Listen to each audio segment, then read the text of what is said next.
Hello everyone, I'm Emma, and I'm your storyteller for today.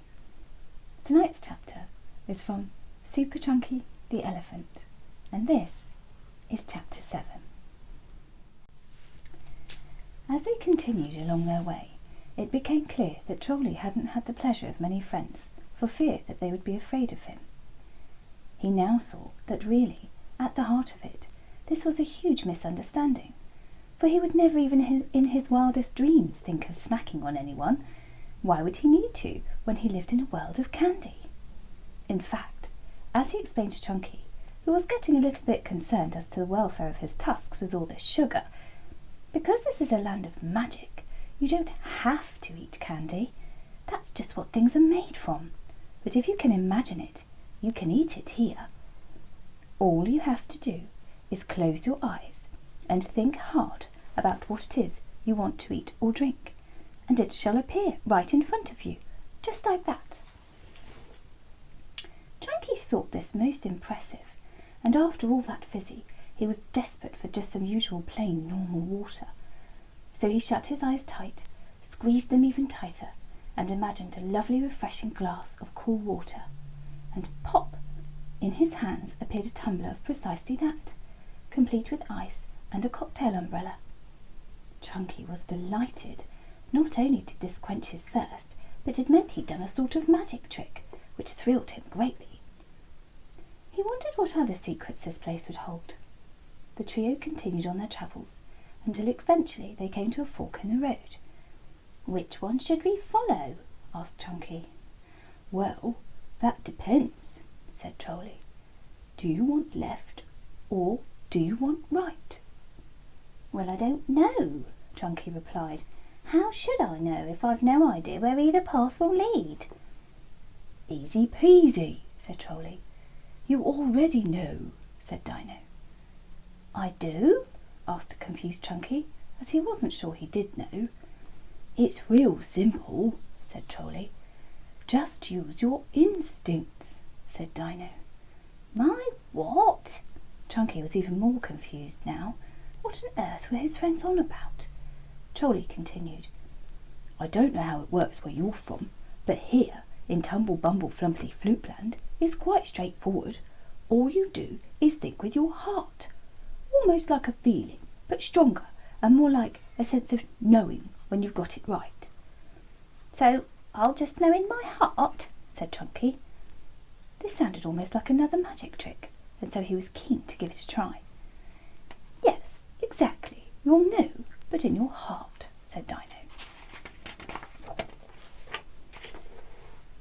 "Sometimes people call it believing in your intuition," he continued, "but we prefer instincts." Now Trunky came to think of it, he remembered his mother used to say something about listening to his instincts if he was faced with a decision where he wasn't sure, so maybe this is what she meant. Trunky was keen to try it out. He knew he was so easily led by his thoughts rather than his feelings, but here, in this magical land, there seemed little point to relying on those when everything was so different and unfamiliar that thoughts could not predict or understand. No, this was not a place to make decisions based on logic. This was a place of magic, and Trunky reasoned the power of being able to know in his heart was magic enough. "Okay," he said, and once again he closed his eyes to concentrate. "I think we go left." He opened his eyes again, but his friends, rather than being happy that he'd made a decision, were looking very underwhelmed. In fact, as if to make that clearer, Dino and Trolley looked at each other, and with an exasperated groan, they both sat down, as if to get comfortable. "As if," thought Trunky, "they think we're going to be here a long time." "I don't understand," Trunky said. "Why are you sitting down? I thought we were going left." "We know," they groaned. "That's precisely why we are sat," said Dino. Trunky was even more confused, but he wasn't about to give up. "What am I doing wrong?" he questioned to himself. He started to walk around in a small circle while he racked his brains to try and figure it out. But after a while, and at the point where he started to feel dizzy, he stopped. He was still confused, and no matter how hard he thought about it, he still wasn't getting any answers. "That's it," Suddenly he realised his error, but he didn't think it. He felt it. He just knew, and Trunky saw how easily things could become clear to him if he just stopped listening to his mind and instead chose to simply feel the feeling. "This is amazing," he said, and he went back to the fork in the road. Charlie and Dino were sat more upright now as they realised Trunky seemed clear on what he needed to do, and so they observed him to see what he would do next. Trunky shut his eyes again, but this time he just waited. He didn't try and think of the answer. In fact, he just stood, with a quiet mind this time, and he let the answer come to him. After only a brief moment, the answer came, and Trunky said to the others, "Right, I know which way to go, and that is right." And with that, and without further question, Charlie and Dino got up and made their way along the path to the right. Trunky smiled as he realised he'd learned a valuable lesson. Sometimes, and probably more often than not, we already know in our hearts what we need to do.